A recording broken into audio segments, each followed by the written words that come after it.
The necklace of destiny begins when billionaire Fernando Albuquerque steps into a humble roadside restaurant and notices a familiar pendant around a young waitress's neck. A pendant he gave to the love of his life decades ago. Could she be the daughter he never knew existed? Before we get into the story, comment below where in the world you are watching from today. The chilly night air bit at Fernando Albuquerque's face as he stepped out of his luxury car. His driver had wanted to take him straight to his penthouse after the long board meeting, but Fernando needed a break from his rigid life.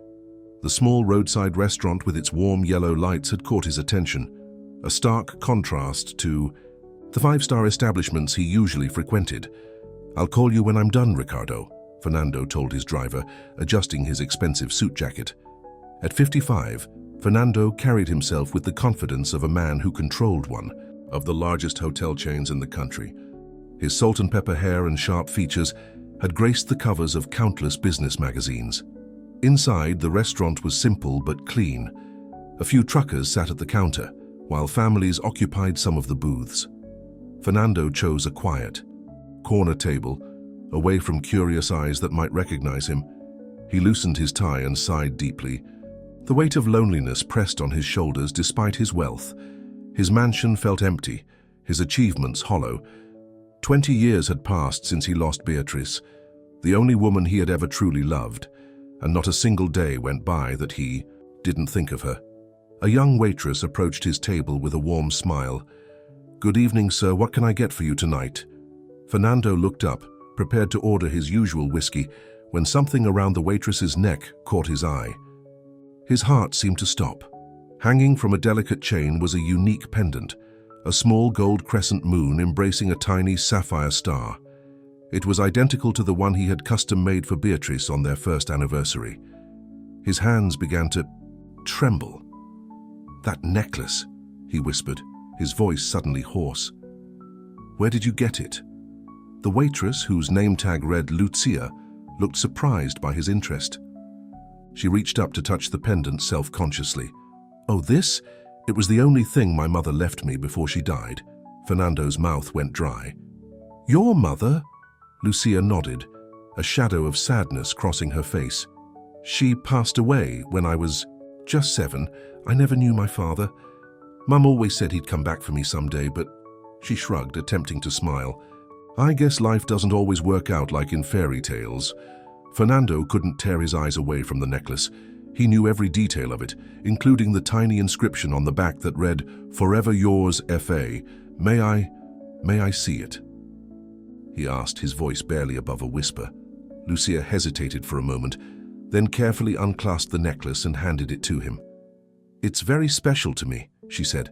Fernando turned the pendant over with trembling fingers. There it was. His inscription, exactly as he remembered. His vision blurred with tears. "Sir, are you okay?" Lucia asked, concerned. Fernando looked up at her face, really looked at her for the first time. She had Beatrice's eyes, the same warm brown that had captivated him decades ago. Her smile, the gentle curve of her cheek. "How old are you, Lucia?" he asked. 25, she replied, slightly confused by the personal question. The timing fit perfectly. Beatrice had left him 26 years ago, without explanation, just a note saying she couldn't be with him anymore. He had searched for her desperately, but she had disappeared completely. 6 months later, he had received news of her death in a car accident.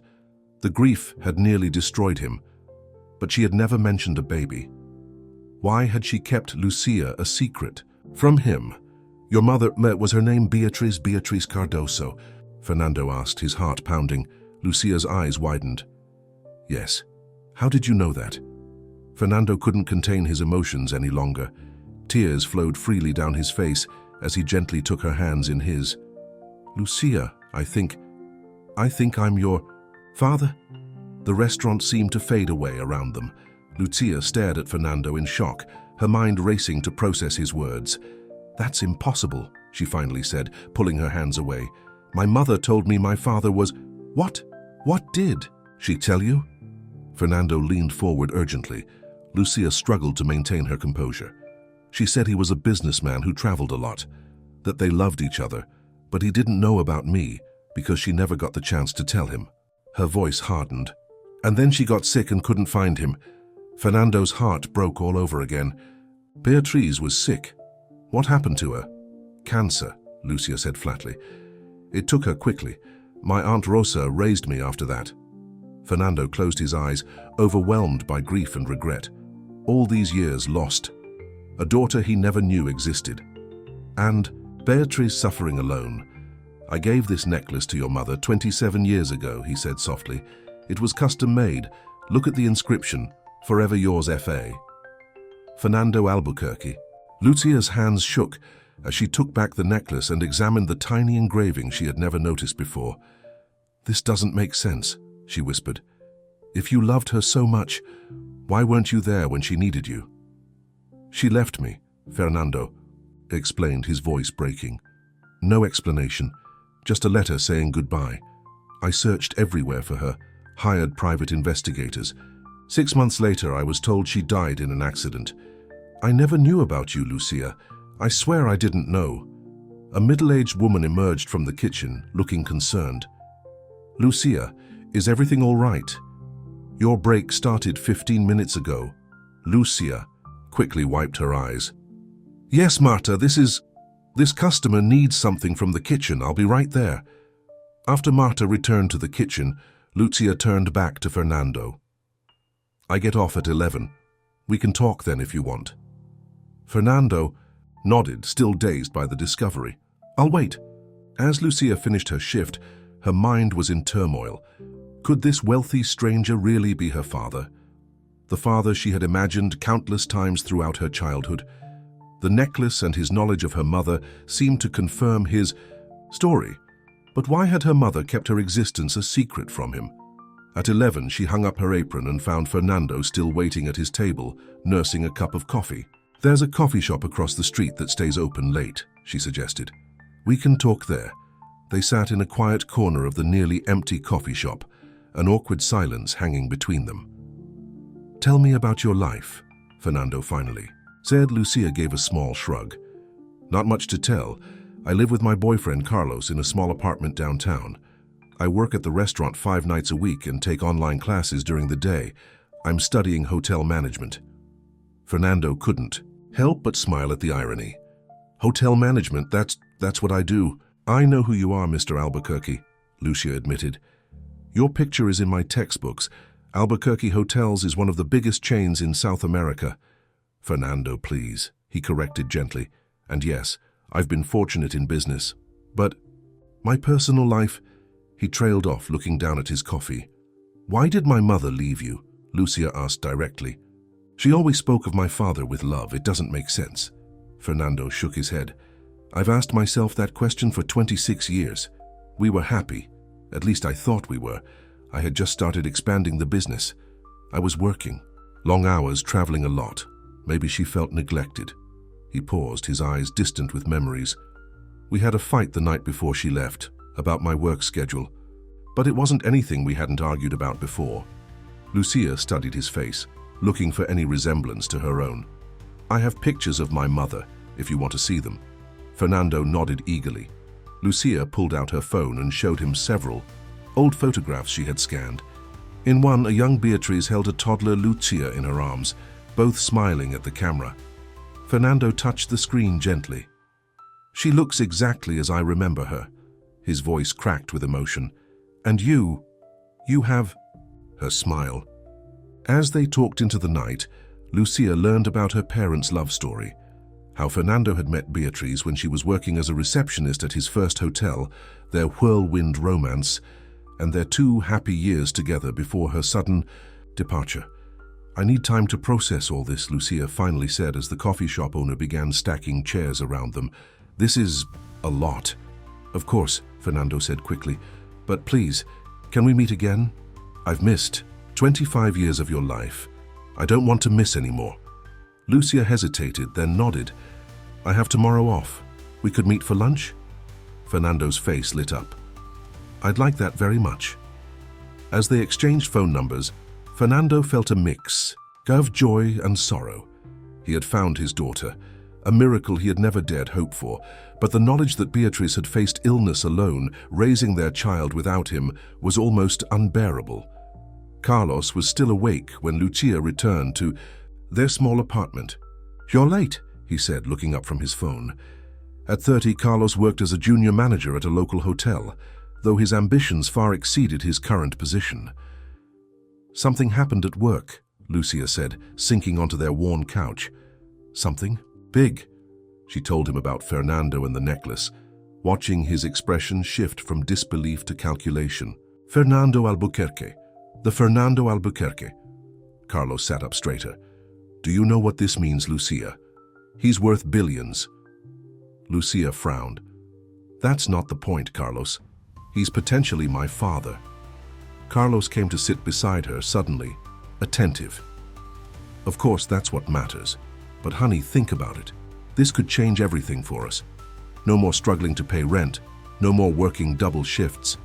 Lucia pulled away slightly. "I just found out my entire life story might be different than I thought. I'm not thinking about money right now. I'm just being practical," Carlos insisted. "If he's really your father, he owes you for all those years he wasn't around." "He didn't know I existed," Lucia reminded him. Carlos shrugged. "Still, he should want to make it up to you." As she lay in bed that night, Lucia couldn't sleep.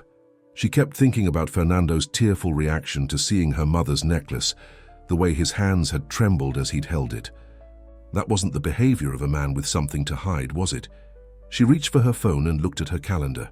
Tomorrow she would meet Fernando for lunch and try to understand the truth about her past, and perhaps her future. Across town, in his luxurious penthouse apartment, Fernando stood on his balcony overlooking the city lights. His mind was racing with the day's discovery. He had a daughter, a beautiful, intelligent young woman who had Beatriz's eyes and spirit. Why hadn't Beatriz told him about the pregnancy? What had really happened all those years ago? He picked up his phone and called the one person he could trust with such a delicate matter. "Miguel, it's Fernando. I'm sorry to call so late, but I need your help with something important. Very important." Miguel Rivera had been Fernando's lawyer and closest friend for 30 years. If anyone could help him navigate this situation, it was Miguel. "I've found my daughter, Miguel, Beatriz's daughter. She's 25 years old and her name is Lucia. I need to know everything: why Beatriz left, why I was told she died in an accident, why she never told me about our child." As he ended the call, Fernando felt a mixture of hope and fear. Finding Lucia had awakened something in him that had been dormant for decades, but he also knew that uncovering the past might reveal painful truths. Whatever happened, one thing was certain: he wouldn't lose his daughter again, not after finally finding her after all these years. Fernando looked down at the old photograph of Beatriz he kept on his nightstand.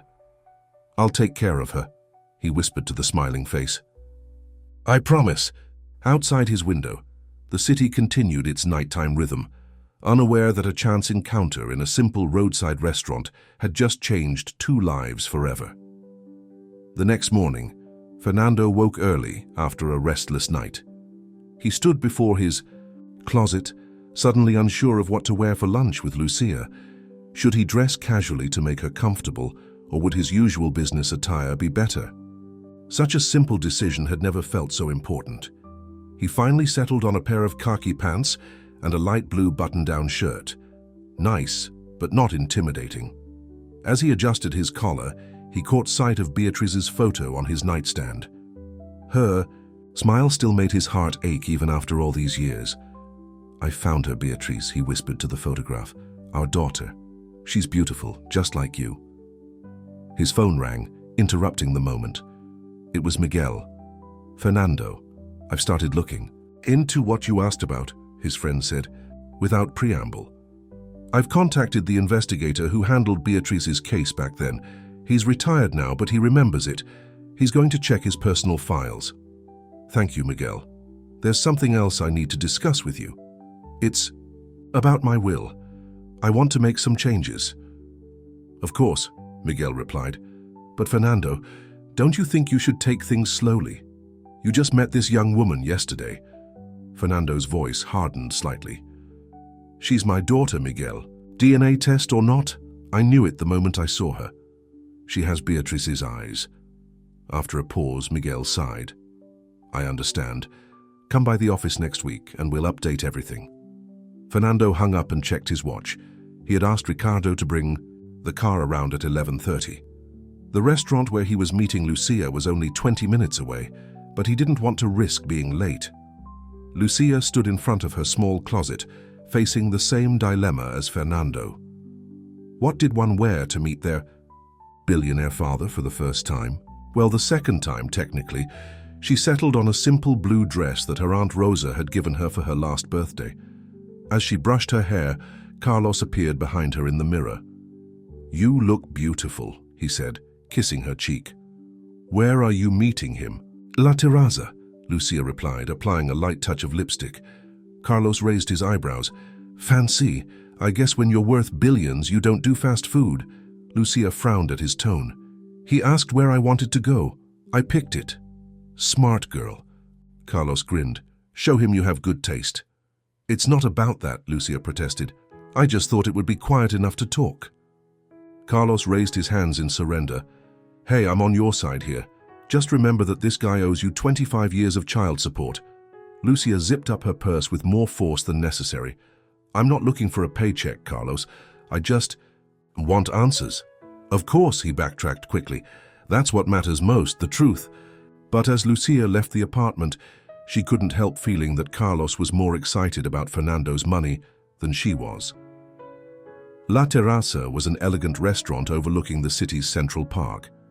Fernando arrived 15 minutes early and requested a very private table on the outdoor patio. He wanted Lucia to feel comfortable, not overwhelmed. He spotted her the moment she walked in. Even in her simple dress, she carried herself with the same quiet dignity Beatrice had possessed. The hostess led her to his table, and Fernando stood to greet her. "You look lovely," he said warmly. "Thank you," Lucia replied, sitting down. "This place is beautiful," Fernando nodded. "I thought we could use some privacy to talk." After they ordered, an awkward silence fell between them. There were too many questions, too much lost time. Neither knew where to begin. "Did you bring the photos you mentioned?" Fernando finally asked. Lucia nodded and pulled out an envelope from her purse. "These are all I have of my mother." Fernando carefully went through each one, lingering on a photo of Beatrice holding infant Lucia in a hospital bed. His heart constricted. He should have been there. "She never told me why she left you," Lucia said quietly, watching his face. "Whenever I asked about my father, she would just say that you were a good man who didn't know about me. That someday I might find you." Fernando looked up, surprised. "She said that you might find me someday." Lucia nodded. "She made me memorize your full name when I was little, Fernando Albuquerque. But after she died, Aunt Rosa discouraged me from looking for you. She said it would only lead to disappointment."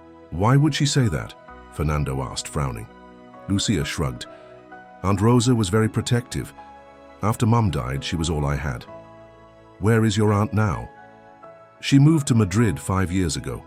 We talk occasionally, but we're not close." Fernando hesitated, then asked the question that had been burning in his mind. "Lucia, do you know why your mother told everyone she died in an accident? I received news of her death 6 months after she left me." Lucia's eyes widened in genuine shock. "What? No, that's not possible. Mom died of cancer when I was 7. That would have been..." She counted mentally. 18 years ago." Fernando stared at her. 18 years ago.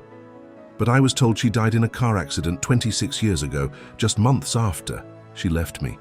They looked at each other in confusion. "Someone lied to you," Lucia said finally. "Mom was alive. She raised me until she got sick." Fernando's mind raced. Who would have lied to him about Beatrice's death? And why? "There's so much." "That doesn't make sense," he said, running a hand through his silver hair. "But one thing is clear, we were both kept in the dark." The waiter arrived with their food, but neither felt hungry anymore. "Tell me about your life now," Fernando said, forcing himself to focus on the present. You mentioned you're studying hotel management. Lucia nodded, grateful for the change of subject. I'm in my final year. I work at the restaurant to pay for classes. My dream is to run my own boutique hotel someday. Something small but special. Fernando smiled. Like father, like daughter. I started with just one small hotel myself. I know, Lucia said. We studied your business model in class. How you expanded from one location to 50 in just 15 years. Pride swelled in Fernando's chest. I'd love to show you one of my hotels sometime, perhaps give you a behind-the-scenes tour. I'd like that, Lucia said with a genuine smile. As they continued talking, the initial awkwardness between them began to fade. Fernando told her stories about his early career struggles, and Lucia shared her experiences working in the service industry. By the time dessert arrived, they were laughing together about a particularly demanding customer Lucia had dealt with the previous week. You handled that perfectly, Fernando assured her. Customer service is all about patience. Something I learned from my mother, Lucia said softly. She always said that kindness costs nothing but means everything. Fernando's eyes misted over. That sounds exactly like Beatrice. As they finished their meal, Fernando hesitated, then reached into his jacket pocket. I have something for you, he said. Pulling out a small jewelry box, Lucia looked surprised. You didn't have to get me anything. It's not much, Fernando assured her. Just something I thought you might like. Inside the box was a delicate silver bracelet with a small sapphire charm, a perfect match to the star on her mother's necklace. It's beautiful, Lucia whispered, touching it gently.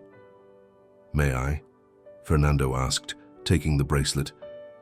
When she nodded, he carefully fastened it around her wrist. A perfect fit. Lucia looked at the bracelet, then up at Fernando. Thank you. As they said goodbye outside the restaurant, Fernando felt a strange mix of joy and loss. He had found his daughter, but he couldn't get back all the years they had missed. Can we meet again soon? He asked hopefully. Lucia nodded. I'd like that. Maybe you could come to dinner at my apartment. Meet Carlos? I would be honored, Fernando said sincerely. When Lucia returned home, she found Carlos waiting eagerly. How? Did it go?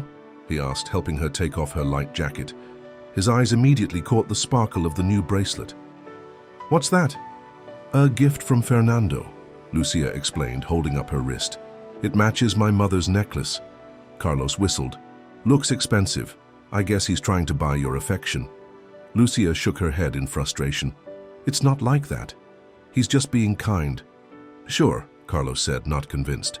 So did you talk about his business? Any mention of inheritance or family shares? Carlos, Lucia pulled away from him. Is that all you care about? His money?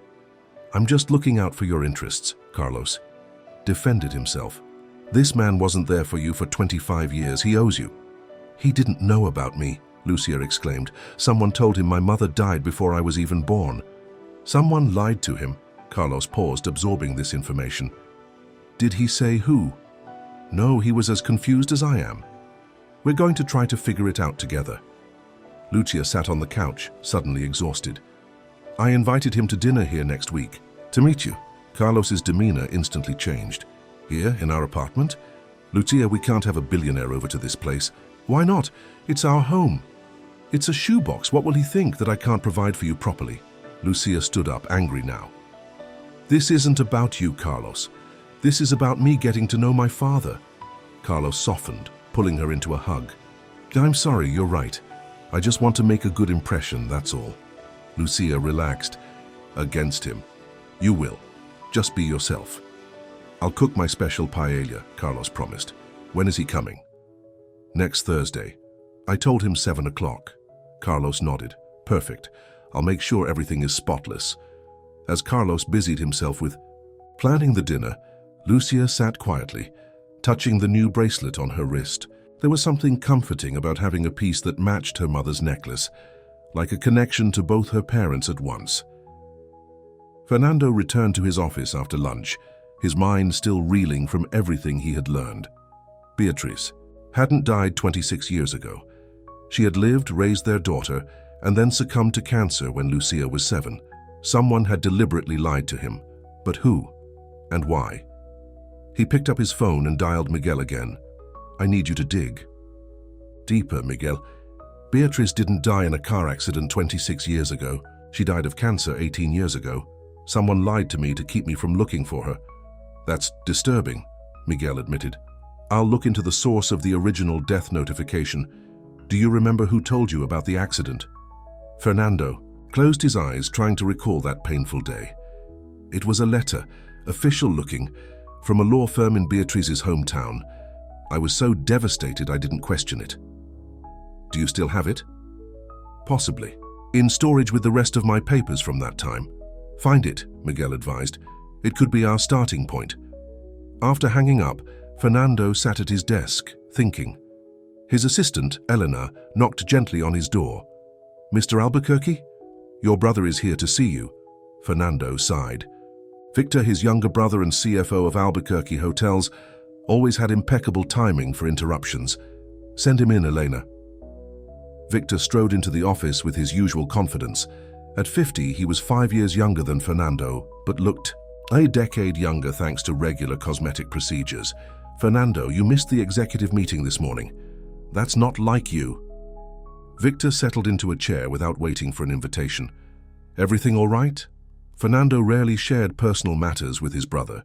Their relationship had always been more professional than familial, but this news would affect the company eventually. I've had some unexpected personal news, Fernando said carefully. Victor raised an eyebrow. Oh? Good or bad? Good. Very good. Fernando couldn't help the small smile that formed. I've discovered I have a daughter. Victor froze, his expression unreadable. A daughter? What are you talking about? It's a long story, but it appears Beatrice was pregnant when she left me. She never told me. Our daughter is 25 now. Victor stood abruptly. This is absurd. Some girl is obviously trying to con you. After all these years? Come on, Fernando. You're smarter than this. Fernando's eyes narrowed at his brother's reaction. She wasn't looking for me, Victor. I found her by coincidence. She was wearing Beatrice's necklace, the custom piece I had made. Coincidences like that don't happen, Victor scoffed. You need to be careful. Get a DNA test before you do anything rash. I intend to, Fernando assured him, though in his heart he already knew the truth. But she's not after money, if that's what you're worried about. Victor laughed bitterly. They're always after money, Fernando, always. After Victor left, Fernando sat pondering his brother's extreme reaction.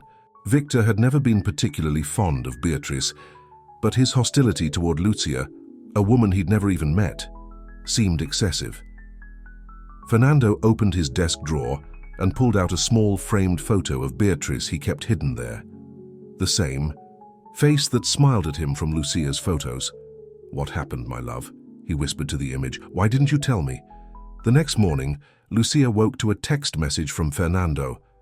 Good morning. I hope you slept well. I wondered if you might be free for that hotel tour this weekend? She smiled at his formal tone. It was strange to think this man was her father. He seemed so different from the dad she had imagined as a child. I work Saturday night, but I'm free Sunday afternoon, she texted back. His response came quickly. Sunday at 2 would be perfect. She'll send a car for you. Carlos, reading over her shoulder, whistled. A car moving up in the world already. Lucia elbowed him playfully. Stop it, he's just being nice. I'm not complaining, Carlos grinned. Let him spoil you. You deserve it after everything you've been through. Lucia wasn't so sure. Part of her felt she should keep her distance until she knew the whole truth about her parents' separation. But another part, the little girl who had grown up without a father, wanted to embrace this newfound relationship. She got ready for her morning class, her mind filled with questions about the past and uncertain hopes for the future. One thing was clear. Finding Fernando had changed everything. For better or worse, nothing would ever be the same again. In his luxurious office, Fernando was making plans of his own. He had instructed his secretary to clear his schedule for Sunday afternoon and had personally called the manager of his flagship hotel to arrange a special tour for Lucia. As he finished the call, Miguel arrived with a grim expression. I found something, he said without preamble, placing a folder on Fernando's desk. "The law firm that notified you of Beatrice's death never existed. It was a fake letterhead." Fernando's blood ran cold.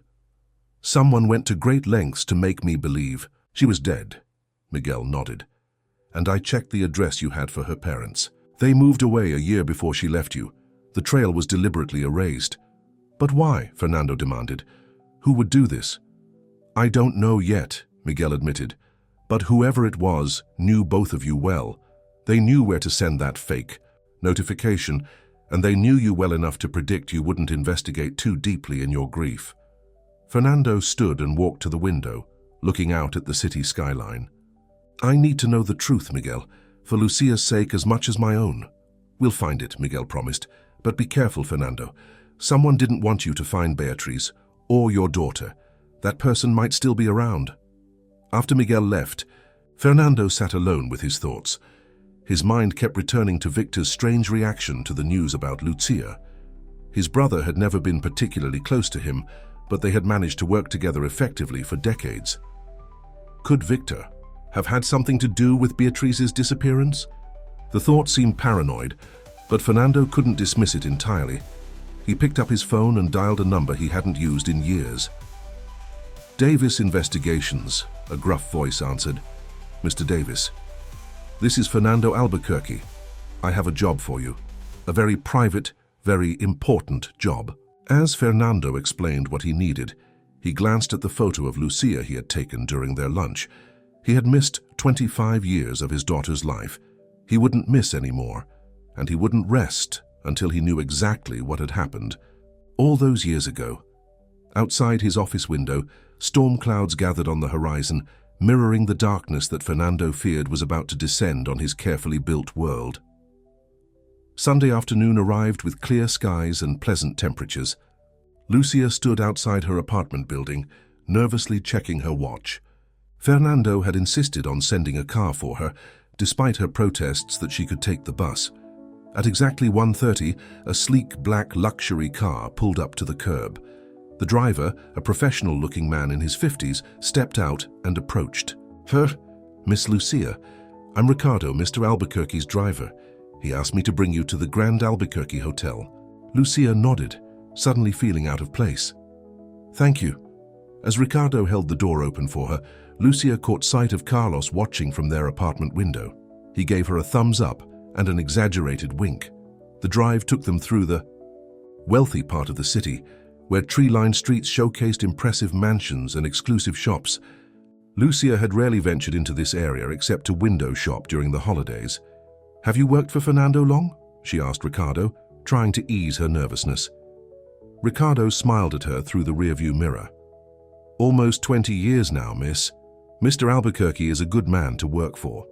"What's he like? As a boss, I mean." Ricardo considered this. "Fair. Demanding but reasonable. He expects excellence but rewards it well." He paused, then added, "He's been different these past few days. Happier. I haven't seen him this way in years." Lucia felt a warmth spread through her chest at his words. The car pulled up to the impressive entrance of the Grand Albuquerque Hotel, the flagship of Fernando's empire. With its classic architecture and renowned service, it was considered the finest hotel in the city. Fernando was waiting in the lobby, his face lighting up when he saw her. "Lucia, welcome to the Grand." "It's beautiful," she said honestly, looking around at the elegant marble floors and crystal chandeliers. "Thank you. It was the second hotel I acquired, but it's always been my favorite." He offered his arm. "Shall we begin the tour?" For the next 2 hours, Fernando showed Lucia every aspect of the hotel's operation, from the immaculate kitchens to the laundry facilities, from the reservation systems to the staff training protocols. Lucia absorbed it all with genuine interest, asking insightful questions that clearly impressed Fernando. "You really do have a passion for this business," he remarked as they took a break in the hotel's rooftop garden. "Since I was a teenager," Lucia confirmed.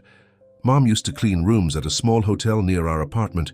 Sometimes she'd take me with her during school vacations. I loved watching how everything worked together, like a perfectly choreographed dance." Fernando smiled at the image. That's exactly what it is, a dance where every step matters. Your attention to detail is amazing, Lucia said. Those employee recognition photos in the staff area, that's not something most guests would ever see, but you make it a priority. People are the heart of hospitality, Fernando replied, not the fancy furniture or gourmet food. If your staff feels valued, they make your guests feel valued. Lucia nodded in agreement.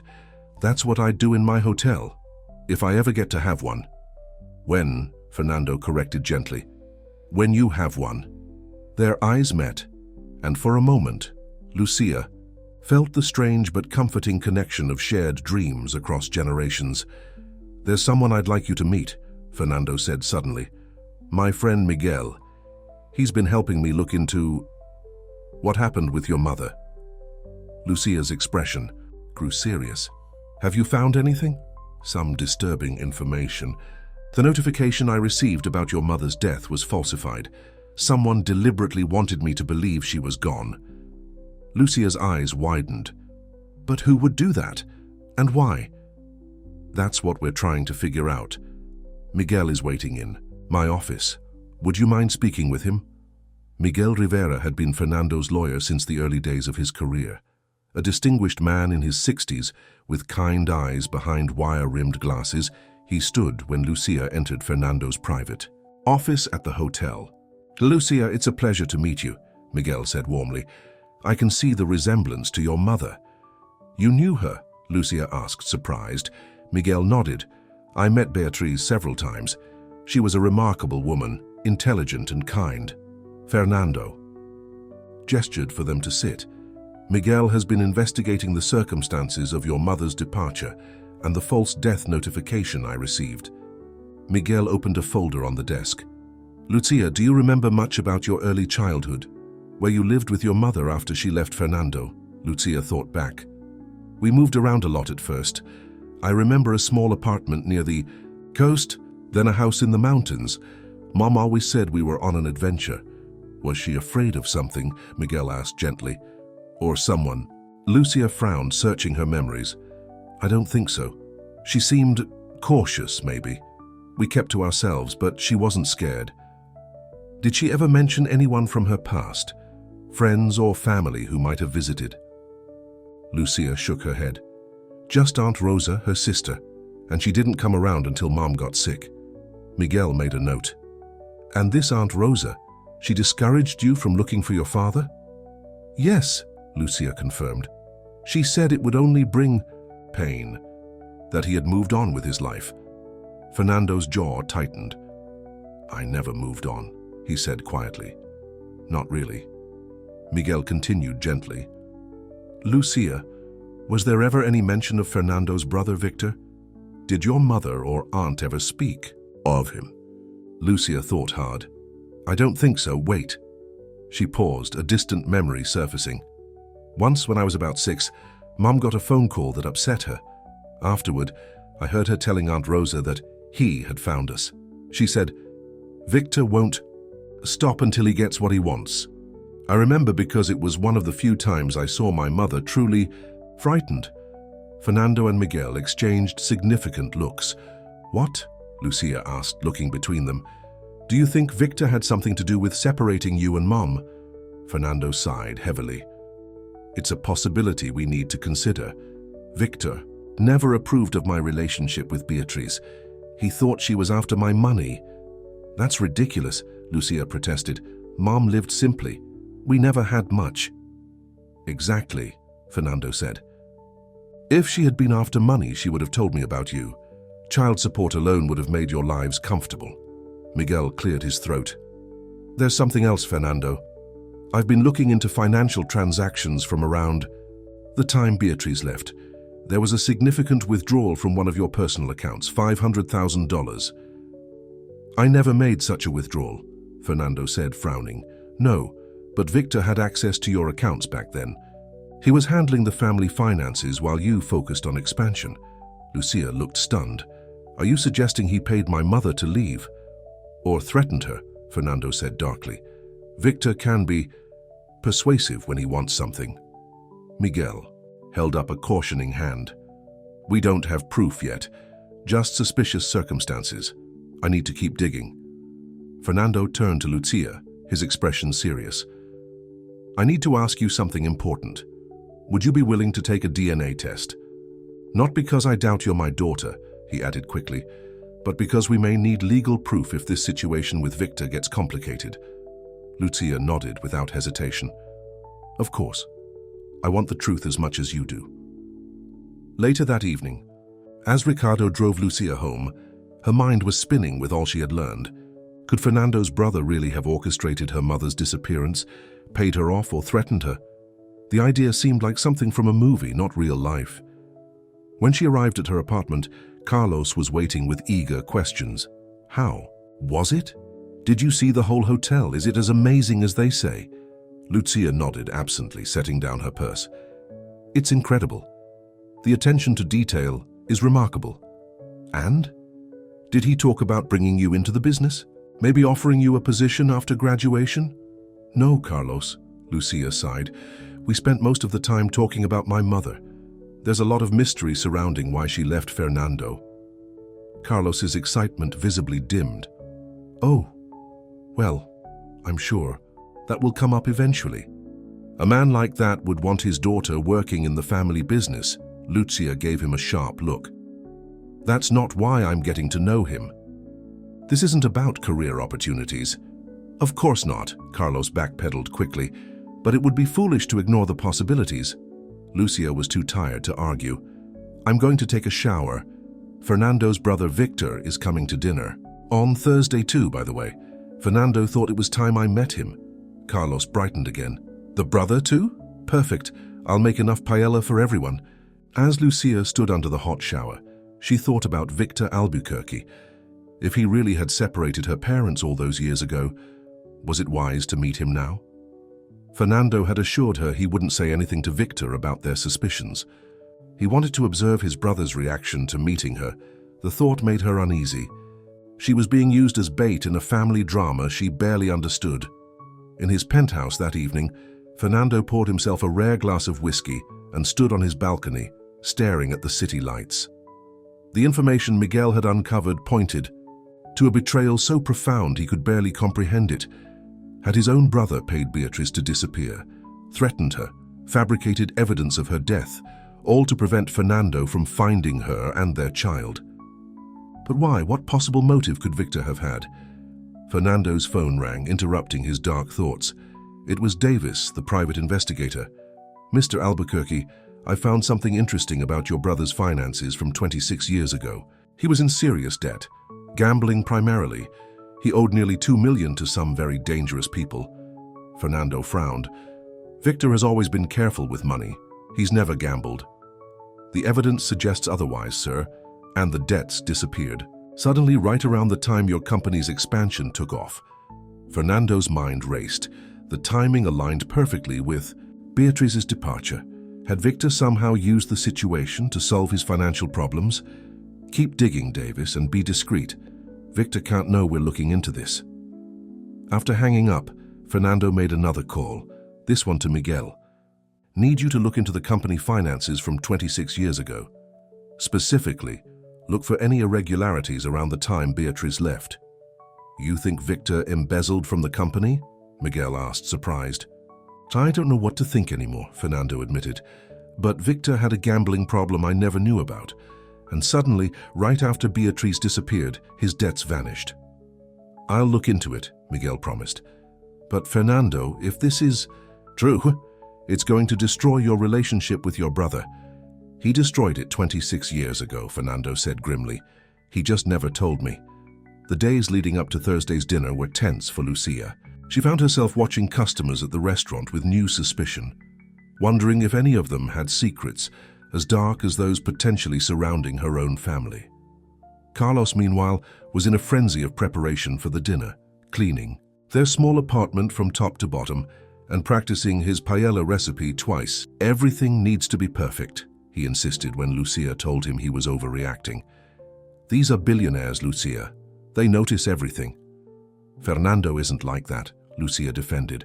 He's actually very down to earth. Carlos snorted. A man Who sends a private car to pick you up is not down to earth. He's just good at pretending. Lucia let it go. Carlos had always been status conscious, a quality that sometimes endeared him to her and sometimes frustrated her.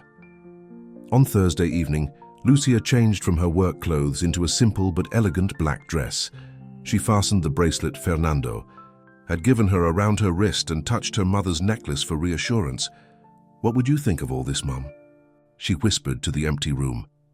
The doorbell rang at exactly 7 May. Carlos smoothed his hair one last time and went to answer it.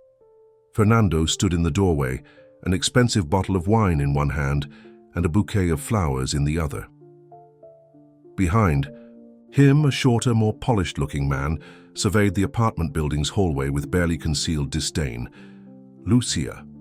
Fernando smiled warmly, stepping inside to kiss her cheek. "This is my brother, Victor." Victor's smile didn't reach his eyes as he took Lucia's hand. "So you're the long-lost daughter. How convenient."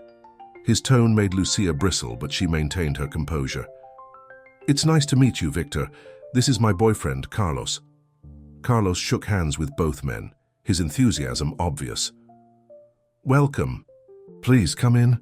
I hope you like paella." The apartment, though small, was clean and tastefully decorated within Lucia and Carlos's limited budget. Fernando made a point of complimenting the colorful artwork on the walls, simple prints Lucia had found at a street market. Victor, however, barely concealed his judgment of the modest surroundings. He accepted a glass of wine from Carlos with a tight smile that looked more like a grimace. "So, Lucia," Victor said as they sat in the living area, "Fernando tells me you work as a waitress?" "Yes, at a roadside restaurant," Lucia replied evenly. "It pays for my hotel management classes." "How ambitious," Victor remarked with the slightest edge. "And how did you end up in that particular restaurant, the one where Fernando just happened to stop in?" Fernando frowned at his brother's tone. "Victor, it's a fair question." Victor interrupted. "Such an extraordinary coincidence deserves explanation." Lucia met his gaze steadily. "I've worked there for 3 years.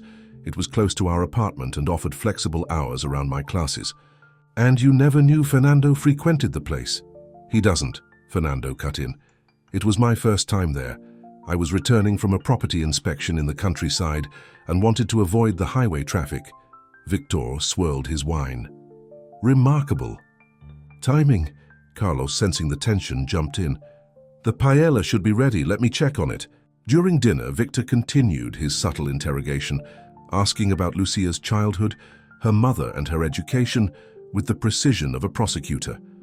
Lucia answered honestly, but grew increasingly uncomfortable under his scrutiny. "And your aunt, Rosa, is it? Where is she now?" Victor asked. "Madrid," Lucia replied. "She moved there 5 years ago." "Convenient," Victor murmured. "And no other family?" "No," Lucia said firmly. "Just my mother and Aunt Rosa." Fernando, watching this exchange with growing irritation, finally intervened. "Victor, this isn't a deposition.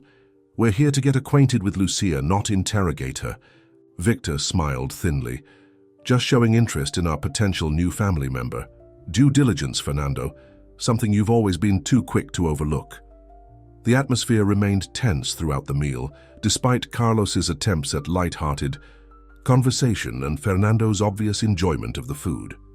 After dinner, as Carlos served coffee, Fernando turned the conversation toward Lucia's studies. "Lucia has remarkable insight into hotel operations," he told Victor. "She noticed details during our tour that some of our managers miss." Victor raised an eyebrow. "Are you suggesting bringing her into the business? A bit premature, isn't it?" "Especially without confirmation of her e-status." Lucia set down her coffee cup with a sharp clink. "My status is that I'm a hotel management student with career goals of my own. I'm not looking for handouts." Victor's smile was cold. "Admirable. Though I find most people change their tune when large sums of money become available." "That's enough, Victor," Fernando said sharply. "You're insulting our hosts." Carlos, sensing an opportunity, jumped in. "Actually, Fernando, Lucia has been talking about your hotel tour non-stop. She was incredibly impressed by your operation." "Lucia," shot Carlos a warning look which he ignored. If you ever did consider bringing new blood into the company, Carlos continued eagerly, Lucia would work twice as hard as anyone else. She's brilliant at what she does. Fernando smiled. I don't doubt that for a moment. Victor checked his watch. Well, this has been enlightening, but I have an early meeting tomorrow. As they prepared to leave, Fernando hung back to speak privately with Lucia, while Victor and Carlos chatted by the door. I'm sorry about Victor, Fernando said quietly. He's always been suspicious by nature. It's okay, Lucia assured him. Did you notice anything significant? Fernando nodded slightly. His reaction when you mentioned your mother's necklace, there was recognition there, and fear. So what happens now? Miguel is still investigating, and the DNA test results should be back next week, though I don't need a test to know you're my daughter. Fernando glanced toward the door where Victor was making a show of checking his phone. Be careful, Lucia. If Victor really was involved in separating us, he might not take kindly to our reunion. I can handle myself, Lucia assured him. But you be careful too, he's your brother. That makes his betrayal even more dangerous. Fernando squeezed her hand, feeling the bracelet he had given her against his palm. I'll call you tomorrow. After they left, Carlos couldn't contain his excitement. Did you see how Fernando defended you? He already thinks of you as his daughter. This is happening, Lucia. What's happening exactly? Lucia asked, tired of his focus on the potential windfall. Your rightful place, in the family, in the business, everything you deserve. Lucia shook her head. There's a lot more going on here than you understand, Carlos. Victor may have been behind my parents' separation. He might have threatened my mother or paid her off. Carlos paused, processing this new information. Seriously? That's like something from a movie. It's not entertainment. It's my life, Lucia said sharply. And until we know the truth, nothing is certain. As she began clearing the dishes, Lucia's phone chimed with a text. It was from Fernando. Thank you for a lovely evening. Despite Victor's behavior, it was wonderful to spend time with you. Please be vigilant. Victor seemed troubled by our connection. Lucia stared at the message, a chill running through her. What had she stumbled into by finding her father? And what secrets was Victor still hiding? In his car, Fernando sat in silence, while Ricardo drove them back toward the city center. Victor had taken his own car, claiming another engagement. She seems like a lovely young woman, Ricardo commented, breaking the silence. A credit to her mother's upbringing. Fernando nodded. Yes, Beatrice did well, despite the circumstances. He paused, then asked, Ricardo, you drove for me occasionally back then before you became my regular driver. Do you remember anything unusual around the time Beatrice left? Ricardo thought for a moment. Not specifically about Miss Beatrice, sir, but I do recall driving your brother to some unusual locations during that period, places I wouldn't have expected a businessman like him to visit. Fernando leaned forward. What kind of places? The kind where men with money meet men with influence but no morals, Ricardo said carefully. Once to a private club owned by a man named Santoro. Even then, I knew he had connections to organized crime. Fernando's blood ran cold. Santoro had been a notorious loan shark before his arrest 10 years ago. Did Victor meet with Santoro? I believe so, sir. He was inside for over an hour. When he came out, he looked relieved, like a condemned man who'd just received a pardon. The pieces were starting to fit together in Fernando's mind. Victor's gambling debts, his desperation, the timing of Beatrice's departure. Thank you, Ricardo. This information might be very important. Sir, if I may. Ricardo hesitated, then continued. I've worked for you for many years. I've always known you to be a fair and honorable man. Whatever happened back then, with Miss Beatrice, I can't believe you were at fault. Fernando smiled sadly. Thank you, Ricardo. Your loyalty means a great deal to me. As they pulled up to his building, Fernando's phone rang. It was Miguel. I need to take this, he told Ricardo. Good night. In the privacy of his penthouse, Fernando answered. Miguel, what have you found? Evidence of embezzlement, Miguel said grimly. Victor siphoned nearly $2 million from the company accounts 26 years ago. He disguised it as investment in phantom development projects. The exact amount of his gambling debts, Fernando said quietly. Yes, and there's more. I found records of a private account in Victor's name, with regular payments to someone over a 7-year period. $50,000 every 6 months. Until when? Until 18 years ago. The timing matched perfectly. The payments had stopped when Beatriz died of cancer. He was paying her to stay away, Fernando said, his voice hollow with realization. My own brother paid the woman I loved to disappear with my child. It seems that way, Miguel agreed soberly. But we still don't know why. What did Victor gain from separating you from Beatriz and your daughter? Fernando stared out at the nighttime cityscape, the lights blurring through his tears of anger and betrayal. Control, he said finally. With Beatriz gone and me drowning in grief, Victor took more control of the business. He pushed for aggressive expansion, riskier investments, and I let him because I didn't care anymore. Fernando, Miguel said gently, I think you need to be very careful. If Victor realizes we're investigating him, he already suspects something, Fernando interrupted. He was testing Lucia tonight, looking for inconsistencies in her story, and when she mentioned her mother's necklace, I saw recognition in his eyes. Then we need to move quickly, Miguel urged. Gather all the evidence and confront him in a controlled environment before he can do any more damage. After ending the call, Fernando stood at his window for a long time, watching the city below. Somewhere out there, his brother was likely planning his next move, and Lucia, his newly found daughter, might be in danger from the same man who had torn their family apart 26 years ago. Fernando picked up his phone and made another call. Whatever happened next, he wouldn't let Victor hurt his family again. Not this time. The DNA test results arrived the following Monday. Not that Fernando had any doubts. With scientific confirmation of what his heart already knew, he asked Lucia to meet him at his penthouse that evening. There were decisions to be made and truths to be revealed. Lucia had never seen a home like Fernando's penthouse. The elevator opened directly into a marble foyer with soaring ceilings and floor-to-ceiling windows that showcased the glittering city below. Despite its grandeur, there was something lonely about the space, beautiful but impersonal, like one of Fernando's. Hotels, this is beautiful, she said, trying to hide her awe. Fernando smiled. It's just a place to sleep. I've never been.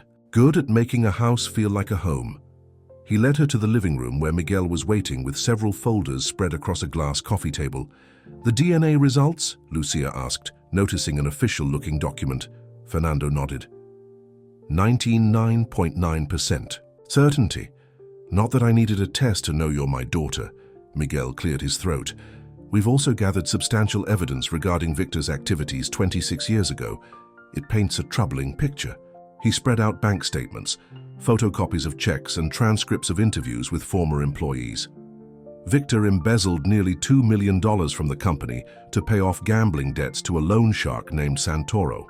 Then he made regular payments to your mother, $50,000 every 6 months until her death 18 years ago. Lucia sank onto the sofa, stunned by the concrete evidence of Victor's manipulation. So he paid my mother to disappear. But why? What did he gain? Control, Fernando said grimly. With you and your mother gone and me consumed by grief, Victor had free rein over the company's direction. He pushed expansions and acquisitions that I might have resisted otherwise. But that can't be the whole reason, Lucia protested. People don't destroy families just for business advantage. Miguel exchanged a look with Fernando. There's more. We found Victor's original will from that period. If Fernando had died without heirs, Victor would have inherited everything. The company, properties, investments, everything. He was gambling with borrowed money from dangerous people, Fernando added. He needed a guaranteed solution to his financial problems. If he could separate me from Beatriz and ensure I never knew about you, then orchestrate some kind of accident, he would have it all, Lucia finished, horrified. Did he try to hurt you? Fernando nodded slowly. There were 2 incidents in the year after Beatriz left. a brake failure on my car that was ruled mechanical error, a gas leak in my vacation home that could have been deadly if I hadn't changed my travel plans at the last minute. My God, Lucia whispered. Your own brother. The plan failed when I survived, Fernando continued. But by then, Victor had embezzled enough to pay off his debts and had forced Beatrice to take ongoing payments to stay away. He had her cornered. If she ever contacted me, he threatened to hurt you. Tears filled Lucia's eyes. So Mom stayed away to protect me? She gave up her happiness for my safety. Fernando moved to sit beside her, taking her hand gently. Your mother was the strongest, most selfless person I've ever known. She sacrificed everything for you. Miguel cleared his throat. We have enough evidence to confront Victor. The embezzlement alone would result in criminal charges, though the statute of limitations has expired on some of it. What are you going to do? Lucia asked Fernando. Fernando's expression hardened. Tomorrow morning, I'm calling an emergency board meeting. Victor thinks it's about a new hotel acquisition. Instead, he'll be facing the truth of what he did, with the entire board as witnesses. I want to be there, Lucia said firmly. Fernando looked concerned. It could get ugly, Lucia. I need to look him in the eye, she insisted. For my mother's sake, she isn't here to confront him, but I am. After a moment, Fernando nodded. All right, the meeting is at 10 a.m. As Miguel packed up the evidence, Fernando showed Lucia around the penthouse. In his study, she noticed a photo of a younger Fernando with a beautiful woman, her mother. I kept this hidden in my desk drawer for years, Fernando admitted. It was too painful to look at, but I couldn't bear to put it away completely. Lucia studied her mother's smiling face. She looked so happy. We were, Fernando said softly. Those 2 years with Beatrice were the happiest of my life. Until now, finding you has brought joy back into my world, Lucia. The moment was interrupted by Lucia's phone ringing. It was Carlos. Sorry, she said to Fernando, I should take this. Lucia, Carlos sounded agitated. Where are you? I've been calling for hours. I'm at Fernando's. We got the DNA results. And Victor Albuquerque is here, Carlos interrupted. At our apartment. He showed up about an hour ago asking for you. He seems angry. Lucia's blood ran cold. Carlos, listen to me. Don't tell him where I am. Just say you don't know. 2. Late for that, Carlos replied, his voice strange. He offered me a lot of money, Lucia, to tell him what you and Fernando are planning. Carlos, Lucia said carefully, aware of Fernando watching her with concern, whatever he offered you, it's not worth it. He's dangerous. $500,000, Lucia, Carlos said flatly. That's life-changing money, enough to start our own hotel. Carlos, please. I told him you're at Fernando's penthouse going over evidence against him. I'm sorry, Lucia. This is a once-in-a-lifetime opportunity. The call ended abruptly.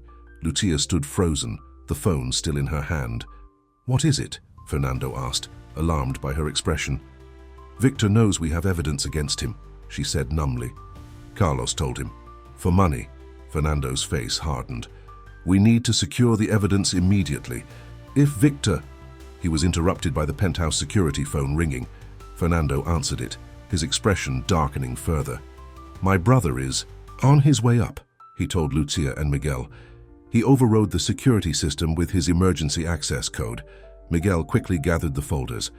I'll take these to my office safe. You both should leave too. It's not safe to confront him without preparation.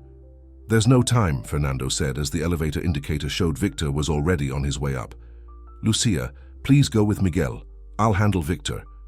No, Lucia refused firmly. I'm staying. He threatened my mother and kept me from my father for 25 years. I'm not hiding from him now. Before Fernando could argue further, the elevator doors opened and Victor strode in. His usual polished appearance was disheveled, his eyes wild with a dangerous combination of fear and anger. Family meeting, he sneered, noticing the 3 of them. How touching. Fernando stepped protectively in front of Lucia. It's over, Victor. We know everything. The embezzlement, the threats to Beatrice, the payments to keep her away. Victor's laugh was hollow. After all these years, you still don't understand how the world works, do you, Fernando? Always the idealist. Always the fool. You stole from the company, Fernando said evenly. You separated me from the woman I loved and the daughter I never knew I had. You tried to have me killed." "Allegedly," Victor smirked. "Good luck proving any of that after all this time." Miguel held up one of the folders. "We have proof of the embezzlement. Bank records, testimony from the accounting firm you bribed. Enough to send you to prison, statute of limitations or not." For the first time, uncertainty flickered across Victor's face. He turned to Lucia, who was watching him with undisguised contempt. "You," he spat. "None of this would be happening if you hadn't stumbled into his restaurant with that damn necklace." "My mother's necklace," Lucia said quietly. "The one you tried to make her sell when you realized it could connect her to Fernando." Victor's eyes narrowed. "She told you about me?" "Not directly, but I remember her crying over the phone, begging someone named Victor to stop threatening her. I was 6 years old. She thought I was asleep." Victor took a step toward her, but Fernando moved between them. "Don't," Fernando warned, his voice dangerously quiet. Victor threw up his hands in mock surrender. "What exactly do you think you're going to do, Fernando? Turn your brother over to the police? Destroy the family name with a public scandal? You don't have the stomach for it." "Maybe not," Fernando admitted. "But I'm prepared to do whatever it takes to protect my daughter." "Your precious daughter," Victor sneered. "Did you ever wonder why Beatrice left in the first place? Did it ever occur to you that maybe she just didn't love you enough to stay?" Lucia stepped forward. "My mother loved Fernando until the day she died. She kept every newspaper article about him, every magazine cover. She told me stories about the kind, gentle man my father was. Even when she was dying, she made me promise to find him someday." Victor's composure slipped further. "She was nothing. A receptionist with her eye on the Albuquerque fortune. I saved you from her, Fernando. I saved the company." "You were in debt to loan sharks," Fernando replied calmly. "You embezzled money and manipulated everyone around you to cover your tracks. You're not a savior, Victor. You're a thief and a liar." Victor lunged suddenly, grabbing a heavy crystal award from a nearby shelf and swinging it toward Fernando. Miguel shouted a warning, but Fernando wasn't fast enough. The edge of the crystal caught his temple, sending him staggering back. Lucia screamed as blood ran down Fernando's face. Victor advanced again, the weapon raised for another blow. "Stop!" Lucia moved to shield Fernando, her mother's necklace gleaming at her throat. Victor froze, staring at the necklace. For a moment, something like regret crossed his face. Then his expression hardened again. "You're exactly like her," he said bitterly, "standing between me and what's rightfully mine." Before he could move again, the elevator doors opened. 2 security guards rushed in, followed by Ricardo. The driver took in the scene with one glance. Fernando bleeding, Victor holding a weapon, Lucia standing protectively in front of her father. "Mr. Albuquerque called for security when he saw you bypass the system, sir," Ricardo told Victor calmly. "Please put down the object in your hand." Victor looked around the room, realizing he was cornered. With a final venomous glare at Fernando and Lucia, he dropped the crystal award. "This isn't over," he hissed as the security guards took hold of his arms. "Yes, it is," Fernando said firmly, pressing a handkerchief to his bleeding head. "You're done, Victor. The board meeting will proceed tomorrow as planned, but instead of discussing a new hotel, we'll be voting on your removal." As the guards led Victor to the elevator, he turned back one last time. "She never told you the whole truth, did she? About why she really left? Ask your lawyer. He knows." The elevator doors closed on Victor's malicious smile. "Are you all right?" Lucia asked Fernando, examining the cut on his temple. "I'm fine," he assured her. "It looks worse than it is." Lucia turned to Miguel, who was looking distinctly uncomfortable. "What did he mean? About my mother?" Miguel and Fernando exchanged a look. "It's not important now," Fernando said quickly. "It is to me," Lucia insisted. "What aren't you telling me?" Miguel sighed heavily. "There was a legal document among the papers we found, a prenuptial agreement that Victor had drawn up without Fernando's knowledge. He presented it to Beatrice the day before she left, claiming it came from Fernando. I never asked for any prenuptial agreement, Fernando said, his voice tight with anger. I was planning to propose to Beatrice that weekend. The document stated that in the event of marriage, Beatrice would receive nothing if they divorced. Miguel continued reluctantly. and any children from the marriage would also be excluded from inheritance unless Fernando specifically acknowledged them in his will. She thought it came from me, Fernando realized, the pain of this final betrayal evident in his eyes. She thought I didn't trust her, that I was trying to protect my money from her and any children we might have. Victor made it look like you saw her as a gold digger, Lucia said softly. That's why she was so hurt, that's why she left without fighting. Fernando sank into a chair, overwhelmed by the depths of his brother's deception. All these years, all the pain and loneliness, because of Victor's greed. Lucia knelt beside him, taking his hand. But we found each other despite everything he did. That's what matters now. The next morning's board meeting was brief but decisive. Faced with irrefutable evidence of his past crimes, Victor resigned from all positions within Albuquerque hotels before the board could vote on his removal. As part of a private settlement, he agreed to relinquish his shares in the company and leave the country. Fernando introduced Lucia to the board members as his daughter, officially acknowledging her place in his life. The news was met with surprise, but warm acceptance from most of the longtime directors who remembered Beatrice. After the meeting, Fernando found Lucia standing by the window in his office, looking out at the city. "How are you feeling?" he asked gently. "Overwhelmed," she admitted. "Everything has changed so quickly." "I know." Fernando came to stand beside her. "Have you spoken to Carlos?" Lucia shook her head. "Not since last night. I went back to the apartment this morning to get some clothes, but he was gone. He left a note saying he was sorry, but that he needed to think about his future." "I'm sorry," Fernando said sincerely. "I know you cared for him." "I thought I did," Lucia sighed. "But maybe I never really knew him, just like you never really knew Victor." Fernando nodded sadly. "Sometimes the people closest to us are the ones hiding the most." They stood in companionable silence for a moment, watching the city bustle.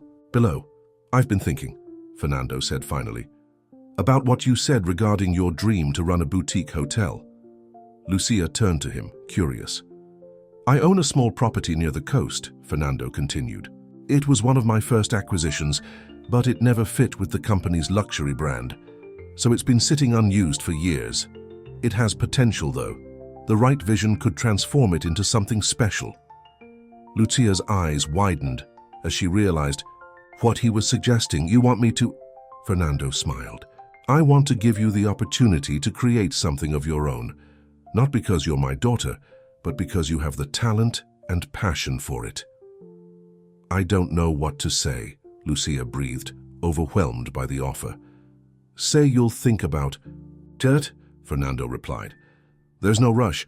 You should finish your studies first, maybe get some experience in different departments of our hotels. Learn everything you can before taking on a project like this." Lucia nodded, then impulsively hugged him. After a moment of surprise, Fernando returned the embrace, holding his daughter close. "Thank you," she whispered. "No," Fernando said, his voice thick with emotion. "Thank you for finding me, for bringing light back into my life." 6 months later, Lucia stood on the porch of a small beach house, watching the sunset paint the sky in brilliant oranges and pinks. The coastal breeze carried the scent of salt and flowers from the garden her mother had once tended.